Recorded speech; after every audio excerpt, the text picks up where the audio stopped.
பாருங்க, நம்முடைய மனுஷனுக்கு உள்ள இருக்கின்ற பாவங்கள் எல்லாம் நீங்கணும் அப்படின்னா அதுக்கு என்னதான் வழி சொல்லுங்க பாக்கலாம். மனுஷனுடைய பாவங்கள் போக்குவதற்கு, பாவங்களை நீக்குவதற்கு ஒரே ஒரு வழிதான் இருக்கு.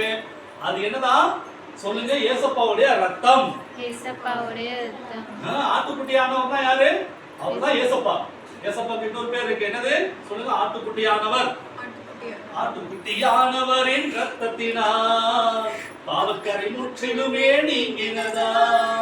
அப்ப பாவக்கரை முற்றிலுமே நீங்கிடுச்சு அப்படின்னா ஏசப்பாவுடைய ரத்தத்தினால நமக்குள்ள இருக்கின்ற பாவக்கரைகள், பாவ அழுக்குகள், பாவ அருவருப்புகள் எல்லாம் நீங்கிருச்சு அப்படின்னாலே நம்முடைய உள்ளத்துல என்ன வந்துடும் சொல்லுங்க? சந்தோஷம், சந்தோஷம், சமாதானம் எல்லாம் வந்துடும்.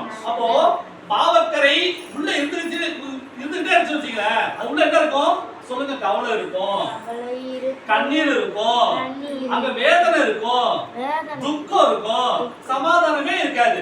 பாவம் உள்ள இருக்கும் பொழுது, பாவத்தின் இருள் உள்ள இருக்கும் பொழுது நமக்குள்ள என்ன இருக்காது சொல்லுங்க? வாயில சிரிப்பே வராது. ஒவ்வொருத்தரும் பார்த்தா கடிச்சு கொத்தற மாதிரி இருப்போம், அப்படின்ட்டு இருப்போம், கோபத்திலே இருப்போம்.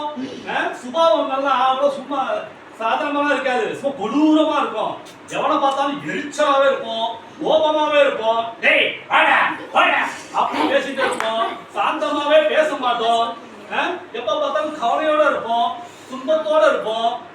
சரிங்களா? ஒரு சோர்வோட இருப்போம். ஏன்னா உள்ள என்ன இருக்கு சொல்லுங்க? பாவக்கரைகள், பாவ இருள், பாவ அழுக்குகள் இதெல்லாம் உள்ள இருந்துச்சுன்னு வச்சுங்களேன். சாக்கடை, பாவம்னாலே சாக்கடை சொல்லுங்க. ஒரு சாக்கடை சுத்தமாவா இருக்கும்? அந்த ஒரு பெரிய சாக்கடை இருக்கு, அங்க போன நறுமணம் வீசுமா அவங்களுக்கு, சென்ட் வீசுமா அவங்களுக்கு. அங்க போனீங்கன்னாலே தெரியும் அது ஒரு சாக்கடை தானே. அதுதான் பாவ கரைகள், பாவ அழுக்குகள் எல்லாமே அதுதான். அப்போ உள்ளடக்க நமக்கு பாவம் என்கிற சாக்கடை இருந்துச்சு அப்படின்னாக்க அந்த இடத்துல ஒரு நறுமணம் வெளிப்படுமா? சந்தோஷம் இருக்குமா? சமாதானம் இருக்குமா? இருக்கவே இருக்காதுல்ல.